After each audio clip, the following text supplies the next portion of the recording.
All right, story number two. Story number two. Big shout out to Andre 3000. Andre 3000, that's my GOAT. You guys know that. I've covered him quite a bit this year. And most of the coverage has been trying to understand what Andre means when Andre says things. Andre's had a pattern over years of describing rap as a young man's game and describing how older rappers don't sound fresh. That's a paraphrase. That's how it felt. Okay. That's how he felt. And over this year, though, his conversations have softened a little bit. He used to be like, what am I going to rap about? A colonoscopy? I actually think people need to hear about colonoscopies. And if there's someone who can give a compelling stanza on colonoscopies, it's Andre 3000. 1 second applause to Andre 3000 and colonoscopies. And, you know, and the thing that always bothered me about his stance is that he has so many songs that are literally just about people he's run into in public places and conversations that they've had. He's going viral all the time, walking around airports with his flutes. I'm sure he could drop amazing raps about thoughts that come to his mind as a almost 50-year-old artist, talking about and having young people come up and talk about how much they revere his old work. I think he would be phenomenal at that, because a lot of the things I love about his catalog is how rooted in humanity they are, how tangible they tend to be, you know? And so, nevertheless, over the past few months, he has been softening his stance quite a bit. His stance has been softening. And this might be the best one yet. And so there is a really great interview he did with Rolling Stone, and we're going to go through some of the best parts of this conversation. All right, so this is the first question that I really appreciated. Here is Rolling Stone. How do you feel the perspective of older artists adds to the overall discourse? Andre: it's awesome because it shows younger artists I can still do this at this age too. I was speaking to a young artist and we were having the same conversation. I was telling the artist how I felt about getting older, and they said, "You're showing us what to do when we get to that age." That made me think, I have to be careful about how I speak about it. I want to be honest and stand on what I believe in and my thoughts about it, but at the same time, I never want to come off as negative or uninspiring. I'm trying to find a way to say the truth about how I feel about it, but at the same time, not stop anyone from doing anything. 1 second applause, I'm with that. That's accountability, and that's what I mean when I say his stance seems to be softening. He's starting to realize he sounds like the old one. He sounds like the old curmudgeon, while Killer Mike is up here getting Grammy Awards from Michael, which might be his best piece of work in his entire career. You know, I think you can look at Drake and Kendrick and J. Cole, who are all pushing 40, essentially. Lil Wayne is 42, you know? But these three guys, particularly, arguably the biggest in the space, and they're not far off in age from Andre. So I think he's starting to understand a little bit how how his curmudgeon-y colonoscopy comments were resonating. And it's great to see him, you know, soften that perspective a little bit. Rolling Stone: you've had amazing features as a rapper over the past couple of decades. What do you think it is, where you can't capture that magic and extend it to a full project? Andre: I have no idea. If I knew that, I probably would have done an album. Sometimes I ask myself, some people are solo artists, some people are in groups. My whole career was in a group. Outside of Love Below, the Love Below was supposed to be a film. I was making my own soundtrack to the film, so it pushed me to do certain types of things. But I've been in a group most of my career. I was able to feed off someone else. I tell people all the time, the Love Below is a solo Andre 3000 album or a disc. Me and Glass Malone get into arguments about that. He doesn't look at it as a solo because, well, it was sold as a double disc. Sure. But it is a solo disc of Andre 3000 thoughts and ideas and creativity. And this sentence seems to back that up. So shout out to you, G Malone. But I think this is checkmate. 1 second applause. And maybe I'm just not a solo rap artist. I only feature when inspired by the artists I was with. Many artists send the music. I was feeding off of them, and it was a chemistry thing more than anything. Rolling Stone: how did your close friends and peers react when you told them you were doing a flute album? I didn't tell them I was doing a flute album. I just sat down and said, hey, check out this new stuff that I'm doing. And the feedback I got was positive, and not just friends either. I sat down with colleagues, even young people, to get their opinion of it. It was interesting to hear opinions from all kinds of places and to physically see people calm down or fall asleep. That's my experience with New Blue Sun. I tell this all the time. I had an appointment with my therapist who canceled within an hour of our session.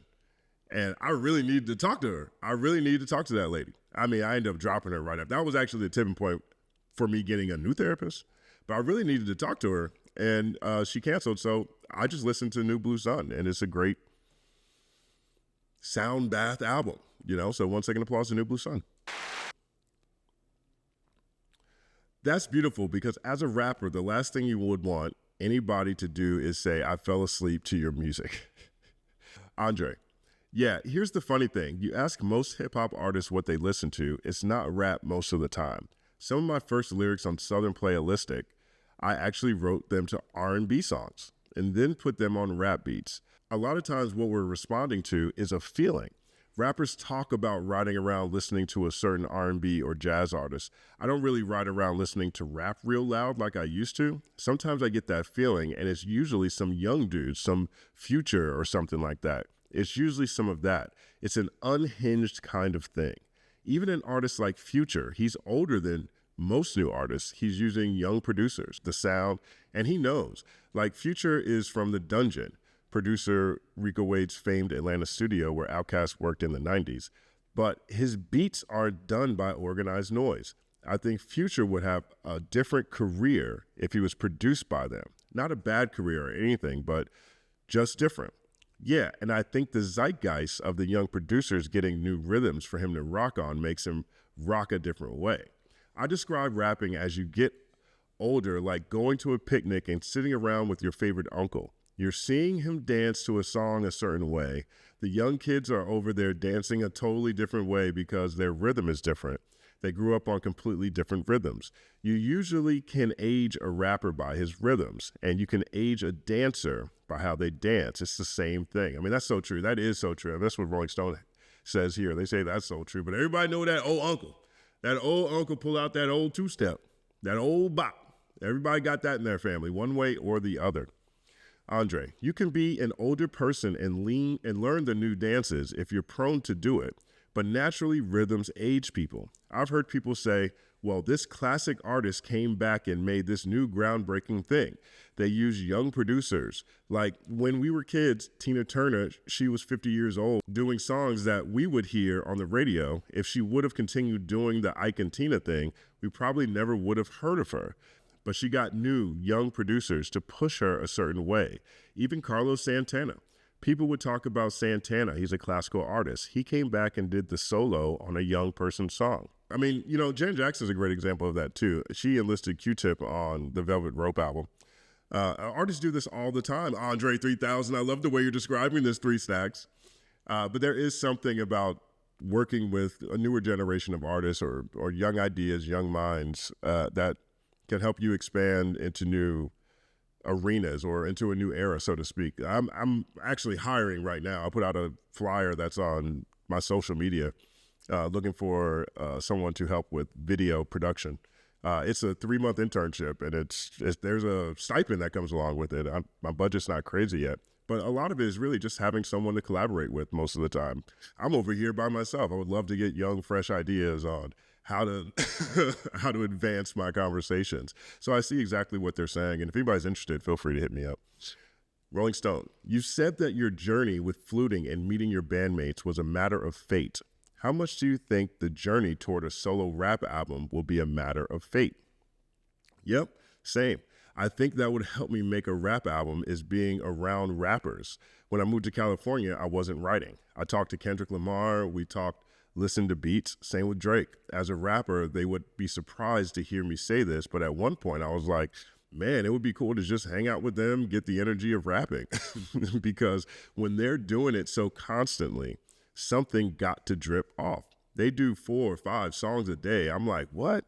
4 or 5 songs a day? I mean, these guys really are prolific. And just the thought of that, I mean, honestly, I would love to hear 3 Stacks on both, collaborate with both artists, on both artists. I think they would really inspire him in different ways. And to a degree, both of them do things. You can make an argument to a degree that both of them are descendants of the 3 Stack family tree, especially Kendrick. But that's a crazy thought. You know, Kendrick and being around Drake and Kendrick has inspired him to think about this process more. Look at this classic Outkast fit right here. What's this? This Stankonia? This feels like Stankonia right here. This is crazy. Andre continues, I don't even go to the studio like that. I haven't touched my drum machine in ages. I'm just now getting back to producing songs. And because the journey of New Blue Sun, I'm buying new instruments in every city, putting them on stage as an amateur. Rolling Stone, as much as you play the flute, could you see yourself exploring another instrument as extensively? Oh, for sure. We have a practice in every city we go to, in and out of the country. We'll go to antique shops, flea markets, music stores, and purchase instruments. All kinds of instruments, and I play them. It's a true sound exploration. I've been doing that all this time. This is just the freest form of it. Like when you listen to Hey Ya, those are some of the first guitar chords I ever learned. I just kept repeating them. Miss Jackson, the same thing. A lot of people don't realize how musically inclined 3 Stacks truly is. I did a GOAT piece on Andre 3000, and that's one of the points that I made that puts him in rarefied air. The number of instruments that he played on The Love Below is staggering. It's like 11. He plays 11 different roles on on that project, and it caught me off guard, even researching or doing the research for that piece. And this is just another example of it. So, I mean, he really is someone who gravitates towards fresh sounds, but also, you know, the science of creating sounds. As long as it inspires him, it would seem. Andre continues, like, I can't tell you what chord I'm playing. A musician that's gone to school could, but you just lay your fingers down like, oh, I like that. It's always been that, messing around with the instruments and seeing what I can get out of them. Discovery is as important as recording and mastering something. You'll never get that time again. You can't fake doing something for the first time. I think mastering something as an artist is an awesome thing, but I guess it depends on what you're trying to do and what you're trying to say. Picasso's a master, but his most famous quote is something like, we're all just trying to figure out how to get back to being a kid. We're all just trying to figure out how to get back to being a kid. 1 second applause. I feel so youthful this year. I felt so youthful this year. And I think there is something to that. I mean, even the aging process, you know, my mom passed away a couple of years ago from dementia, Alzheimer's. It ended up being Alzheimer's. Terrible, terrible disease. But there was something, you know, endearing about the childlike nature in which that disease put her in. And as devastating as it was, there was something, you know, peaceful about it in a way. And I think that kind of is how life goes, you know, like you start off in a diaper and you end up in a diaper. So I do like that quote though. The openness of it. I think if you can find that early on, keep finding that, because sometimes mastering shit can get boring. I'd rather go amateur interesting than master boring. 1 second applause. What are some of your lasting memories of making music in the dungeon? Andre, being broke together, creating a world and then introducing the world to our world. As a youngster, to be a part of a brotherhood, especially as an only child, was special to me. Everything that I'm doing now, I can tie all of this back to my dungeon start. All the people around me were pushing me. It showed me how to push myself. Rolling Stone. Rico Wade died earlier this year. Rest in peace, Rico Wade. 1 second applause. How would you sum up his legacy? Sometimes when you think about the importance of people, the only thing you have to do is take them away and say, what would music be? Not just Atlanta music, not just Outkast, but what would music be without Rico Wade, that schooled us, that pushed Goody Mob, TLC? A lot of things would change, not for better or worse, but it would not be what it is right now. And I know that for a fact. Rolling Stone. You and Big Boy did the good rapper prayer every night as aspiring artists. How did it feel after your commercial success, where you weren't just considered good rappers, but among the biggest and best rappers? Great question. I didn't feel that until I stopped and took a break. When you're in it, you're just focused. I think it's only now that people are saying it. I have a 4-year-old niece, and she's old enough now to go on YouTube and see all of our Outkast stuff. She sent a voice text the other day saying, "Uncle Andre, I saw these videos on Instagram and YouTube. There was a lot of them." And in my mind, I'm thinking, does she think I'm a YouTube star that had a lot of videos? What's the applause? It makes me go back and realize, oh, that's a lot of stuff that we did. And then the other day, I did this LeBron the Shop interview, and they were talking about a rap that I did a long time ago. I had forgotten about the rap, so I wanted to go back and hear the rap. So I YouTubed it. 5 hours later, I went down the whole rabbit hole of all our stuff. It's amazing to hear yourself from 18 years old until now. I'm just now understanding the weight of what's happened to me. See, this picture right here with 3 Stacks with this flute, there is all kinds of viral moments of him walking through airports, talking to people, taking pictures with them while they wear their Andre 3000 shirt all over the internet, all over the place. You mean to tell me there's not one song in there? Not a verse, 3 Stacks. I'll get off. You're softening it up. You're coming around to this side of things, so I don't want to block our blessings, analysts. 1 second applause. What are some of your favorite things to do with big boys as friends? Joan, Southern slang meaning making fun, joke around. Laugh. In Atlanta, is pure Joan culture. If you grew up in Atlanta, you done got Joaned on, and you done Joan some of other people. It's a way to play. It makes you tough. It makes you see things about yourself, see things about other people, and how you see it now on Instagram. People joan in the comments and say funny shit about people. We have our own inside jokes. We'll joan on each other. We'll joan on other people. I mean, there's such a direct connection to rap battles and joning, to the dozens, to your mama jokes. I mean, this is something that's just intrinsic in Black culture, generally speaking. It's not even exclusive to Atlanta or just the South. I mean, it's one of those things that has just been passed down through our lineage. You know, it's one of those things that toughens you up before you get outside and have to face the real world, or have to face, you know, how the world is going to treat our community. You know what I mean? So that's what this part right here made me think about. You know, so when I think about rap battles and where that's gone this year, lawsuits and whatnot, or I'm sorry, pre-action petitions and whatnot. You know, it really disheartens me to think that, you know, because an action like this might inspire other people not to want to engage in that way within this culture, especially considering how tied to just the Black experience where these genres of music come from. Jonesing is in general. So, Rolling Stone, what do you enjoy most about a long walk? Andre, it's a good way to solve a problem. And I think it's a good way to write too. You walk, you write, have a beef on for a long time. I usually walk from here to Santa Monica and back, which is like 5-6 miles. It's a good time to think of what you got to do for the day. And it's good exercise. Rolling Stone, you craft verses in your head? Andre, yeah, I don't necessarily write. I know there's this thing with rappers like, I don't write. I don't know their process, but for me, it's like building a house from the ground. You start at a place and you learn the foundation, and you keep repeating the foundation until you make the first level. And then you repeat the second level. By the time you get to the 50th floor, you repeated it 49 times. So it's in your head by the time you finish. I've written a lot of articles that way. Generally speaking, when I'm thinking about bigger ideas, either articles or think pieces, in my mind, I already have the structure, and it goes a lot like this process here. This is what I always thought Jay-Z was doing.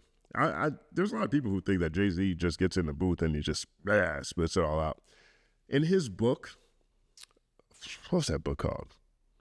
Oh, the Dream Hampton book. What's it called? I can't think of it.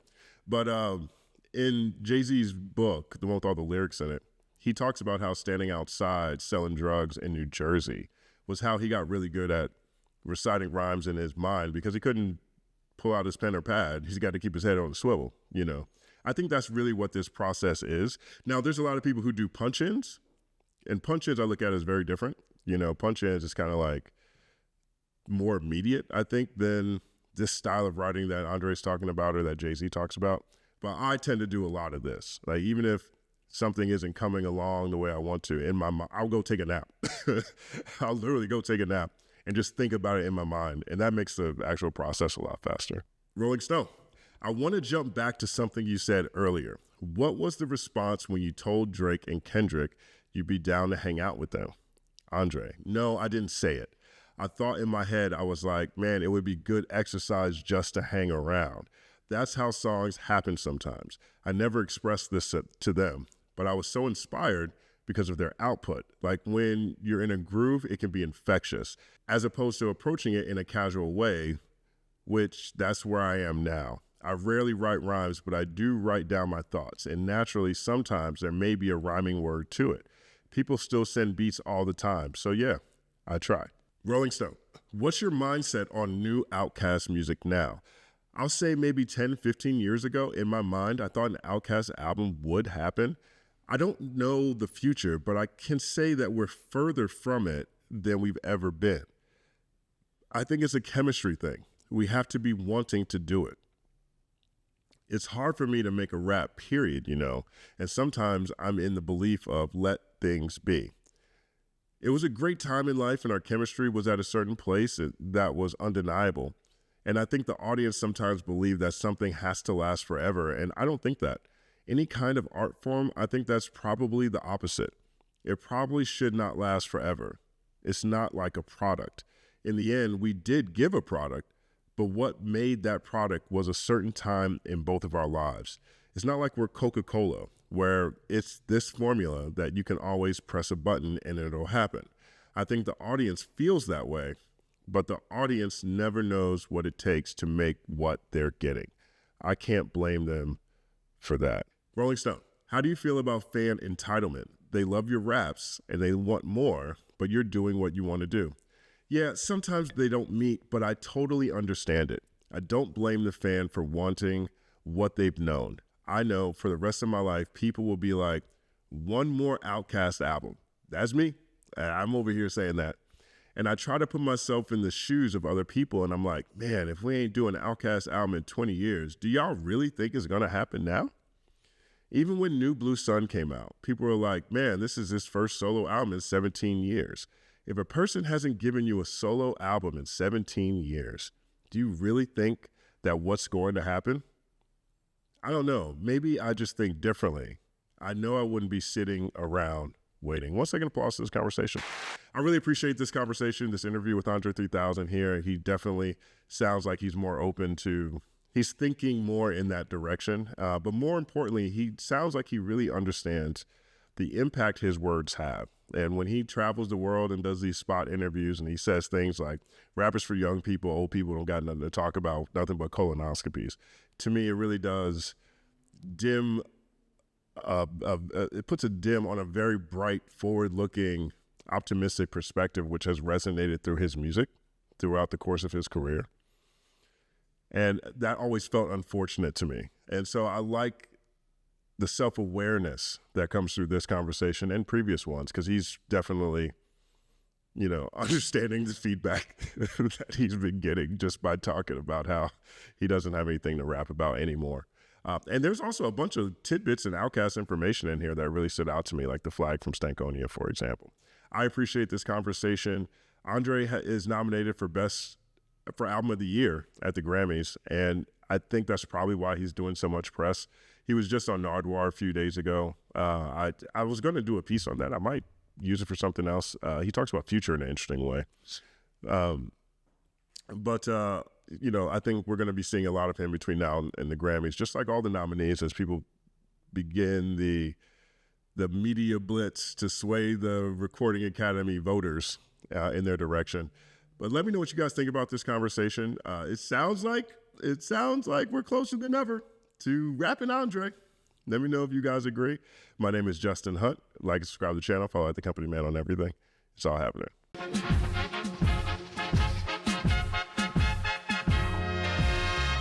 Justin Hunte is here, it's all happening. Justin Hunte is here, it's all happening. The mathematical breakdown of this mighty game of rap we in. It's boom happening. Systematical culture views, it's radical, it's all happening. Shaking hands and dabbing it. Life through the lens of hip hop, from trip hop to yes, yes, y'all. You don't stop, you don't stop. Justin Hunte is here, it's all happening. It's all happening, yes, it's all happening. Justin Hunte is here, it's all happening. It's all happening, yes, it's all happening.